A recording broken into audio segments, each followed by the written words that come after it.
রহমতুল্লাহ। সম্মানিত ভিউয়ার্স, যারা আমার ইউটিউব চ্যানেলটি সাবস্ক্রাইব করেছেন, আলহামদুলিল্লাহ, সকলকে অসংখ্য ধন্যবাদ জানাচ্ছি। বিশেষ করে আমার কিছু নির্দিষ্ট বন্ধু আছে যারা আমাকে অনেক ভালোবাসে, সাপোর্ট করে। আপনাদের এই অল্প দিনের ভালোবাসায় আলহামদুলিল্লাহ আমার চ্যানেলটি অনেকটা ভালো পর্যায়ে আছে। প্রায়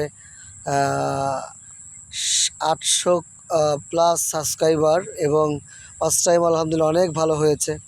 আপনাদের ভালোবাসা অবিরাম থাকবে, এটাই কামনা করব। আর অবশ্যই যারা আমাকে ভালোবাসেন, আমার এই ইসলামিক চ্যানেলটি সাবস্ক্রাইব করবেন। আপনাদের ভালোবাসা এবং আপনাদের বন্ধুত্বপূর্ণ আচরণ আমাকে সামনে যেতে আরও অনেকটা সহজ করে দিবে। সকলের সুস্বাস্থ্য কামনা করে আজকে এখানে বিদায় নিচ্ছি। ভালো থাকবেন। আসসালামু আলাইকুম ওয়া রাহমাতুল্লাহ।